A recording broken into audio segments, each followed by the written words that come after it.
Salut à tous, j'espère que vous allez bien. On se retrouve dans cette nouvelle vidéo pour découvrir comment j'ai conçu et réalisé ce massif. Donc un massif de type naturaliste. Donc l'idée c'est de planter des plantes vivaces assez serrées qui vont pousser et y avoir quelque chose de très dense, comme si le jardin avait toujours été là. Donc l'idée c'est de planter principalement des plantes vivaces. Allez, c'est parti. Donc là voici le terrain qui est prêt à être planté. Donc je vais vous expliquer un petit peu les étapes de préparation. Donc la première étape ça a été déjà de délimiter l'ampleur du massif. Donc j'ai pris des piquets et je les ai mis à plusieurs endroits pour essayer d'imaginer la forme que ça pourrait avoir.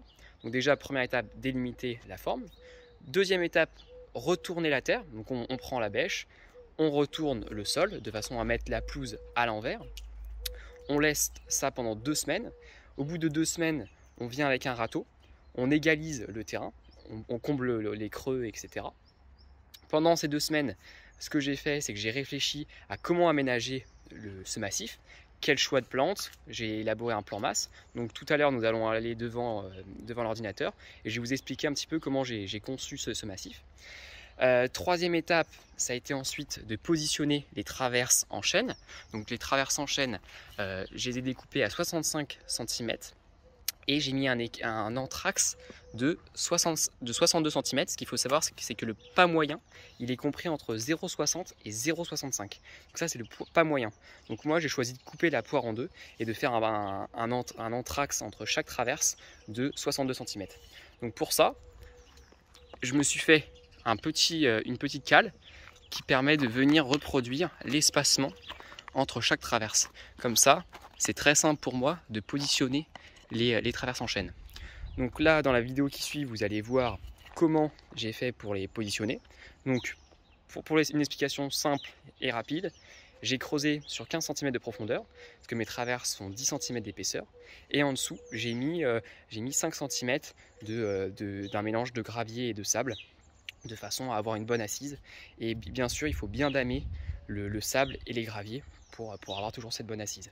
Ce que j'ai fait aussi juste avant, c'est que j'ai enduit les traverses d'un goudron pour avoir une protection supplémentaire contre l'eau, les champignons, etc. Parce que dès qu'on est au contact du sol, il faut absolument protéger. Ça, c'est très important.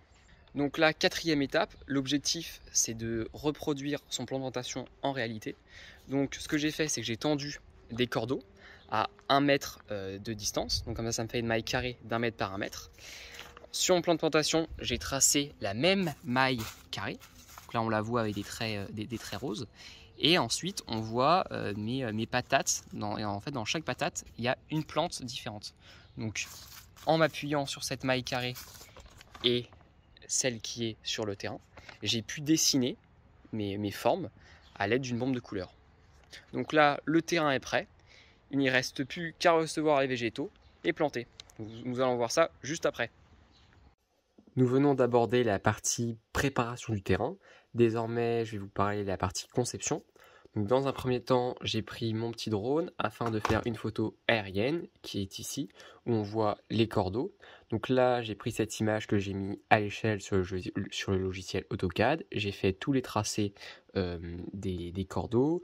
Comme ça m'a permis de définir la surface du massif. J'ai ensuite choisi mes plantes. Donc j'ai sélectionné une palette végétale, j'ai pris un catalogue, j'ai sélectionné une dizaine de plantes vivaces afin de les utiliser dans mon plan de plantation. Donc ici, voici ma légende. Donc ma légende, tac tac tac.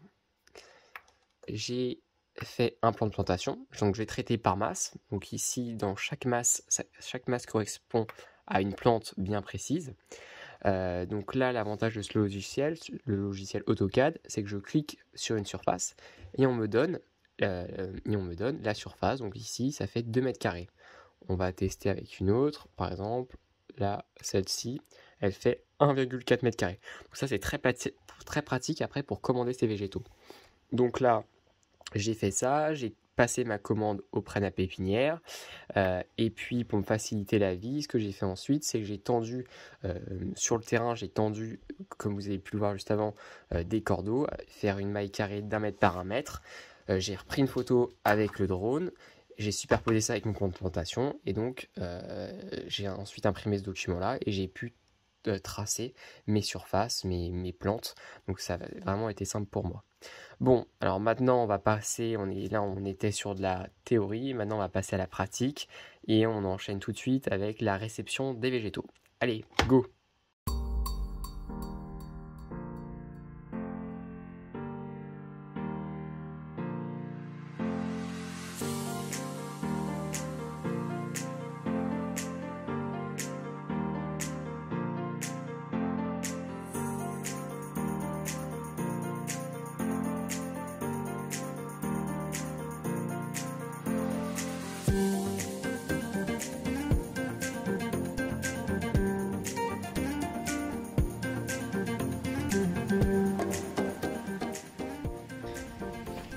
Bon, aujourd'hui on est le 2 avril, il fait un super temps, on a de la chance.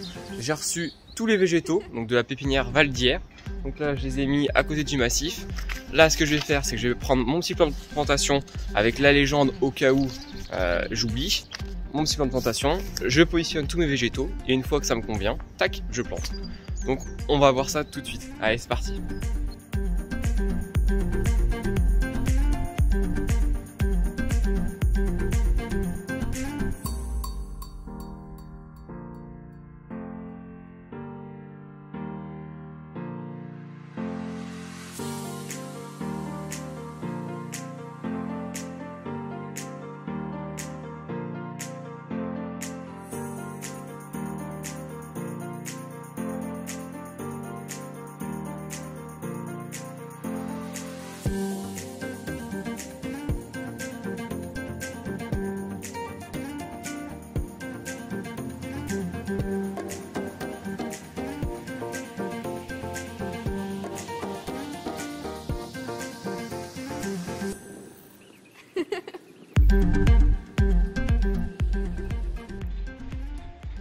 Ça y est, j'ai positionné tous mes végétaux.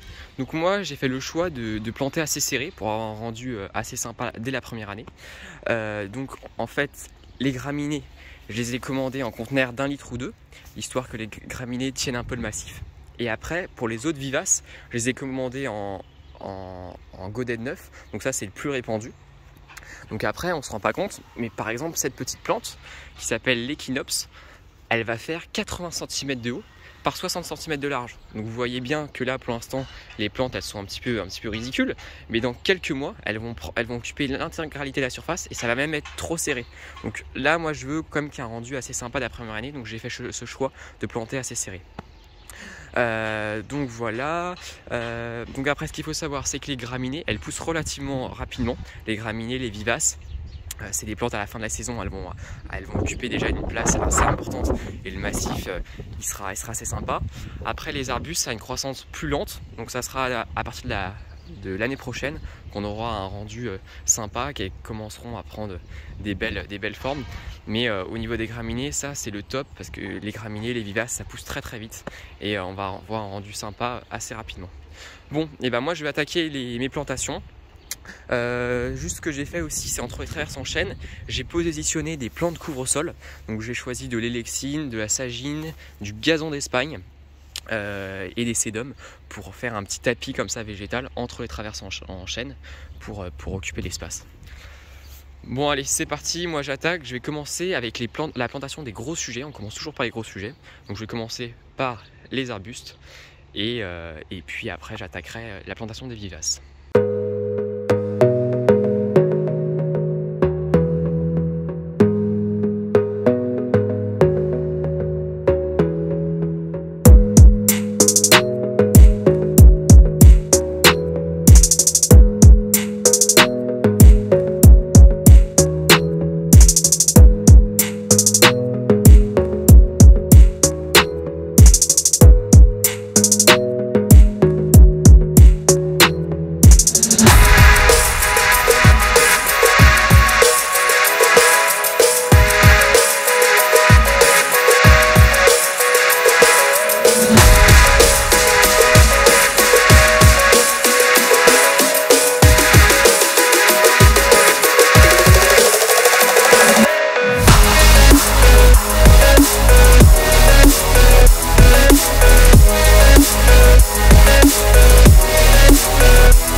planter les cornouillers.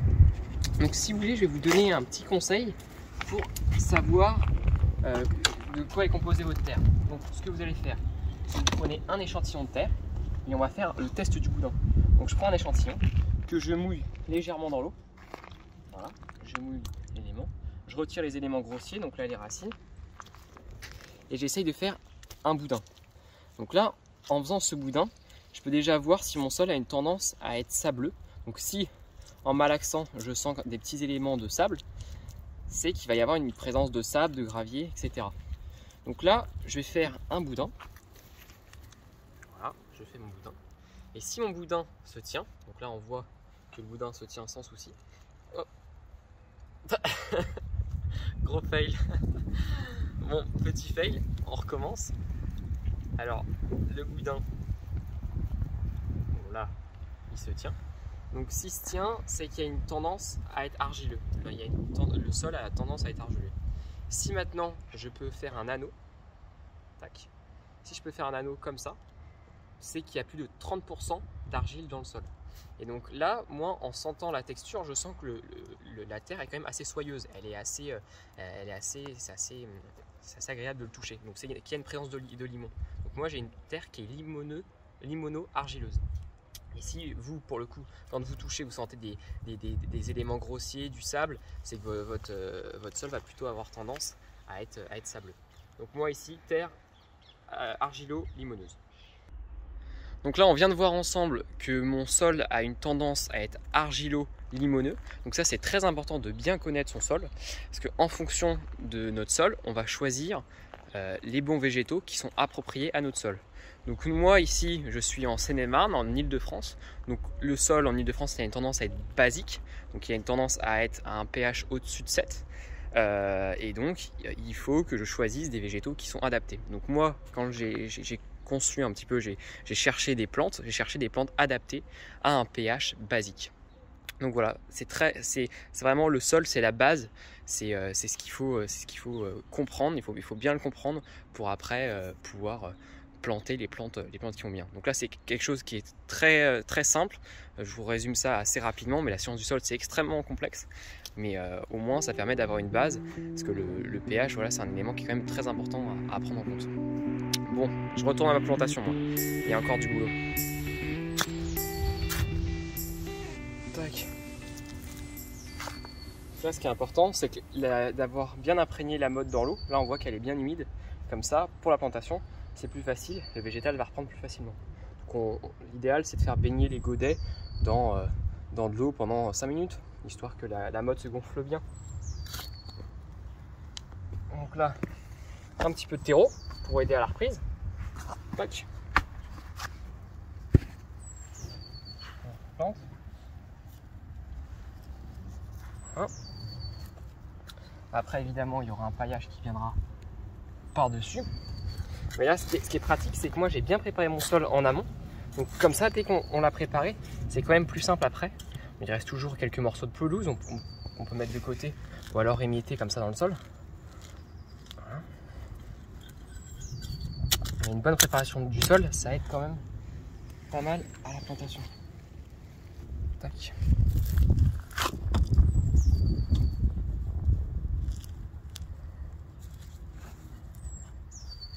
Voilà.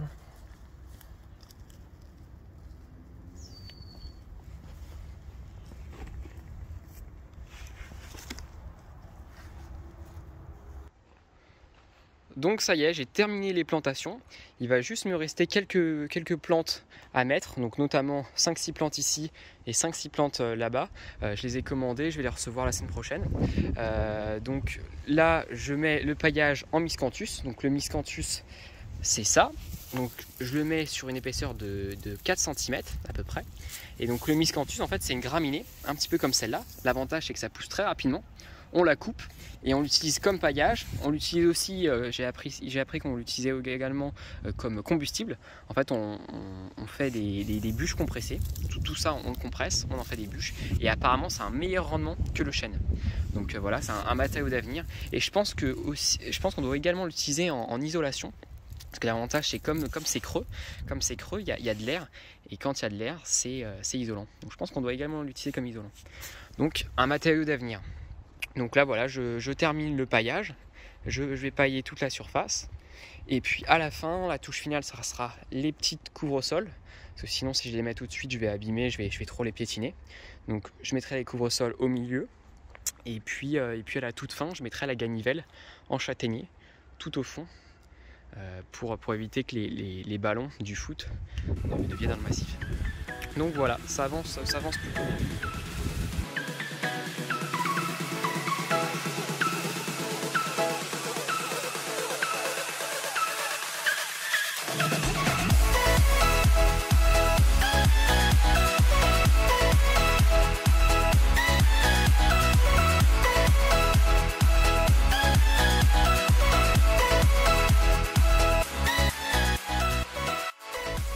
Ça y est, j'ai terminé de mettre en place le paillage.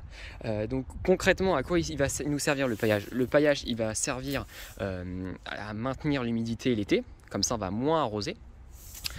Deuxième point, il va permettre de développer la microfaune et la microflore du sol, parce que comme il y a une humidité constante, les vers de terre ils vont plus facilement pouvoir dégrader la matière végétale et donc la transformer en matière organique, comme ça va permettre d'enrichir le sol.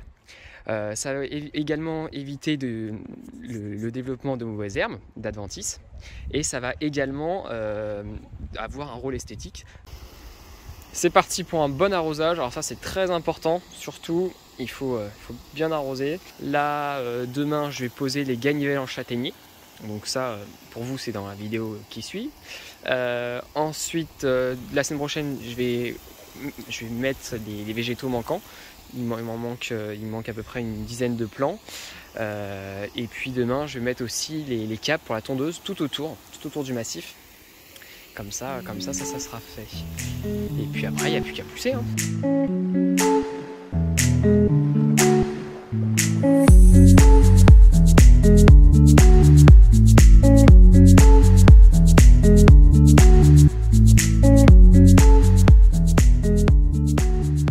Donc là, ce que j'ai fait, c'est que j'ai découpé des morceaux qui font 1,20 m de long. Je les ai taillés en pointe pour faciliter l'insertion dans le sol. Et donc là, je vais mettre 4 poteaux et je vais les enfoncer d'une trentaine de centimètres dans le sol. Et ensuite, je vais venir fixer ma ganivelle sur ces poteaux. Ma ganivelle en châtaignier qui est juste ici. Voilà. Donc là, j'enfonce les poteaux. Attention, je prends bien le niveau. Très important pour mettre les poteaux de niveau. On les enfonce gentiment et puis après on vient fixer la ganivelle. Allez, c'est parti.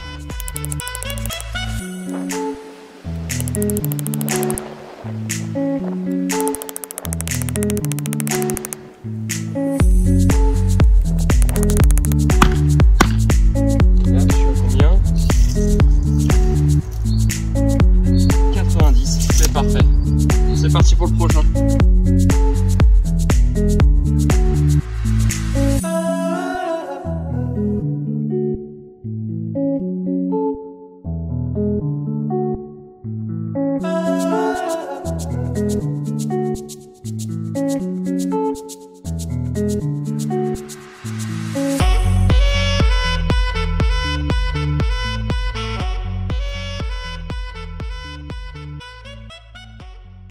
On est le 18 avril, on se retrouve 2 semaines après la plantation.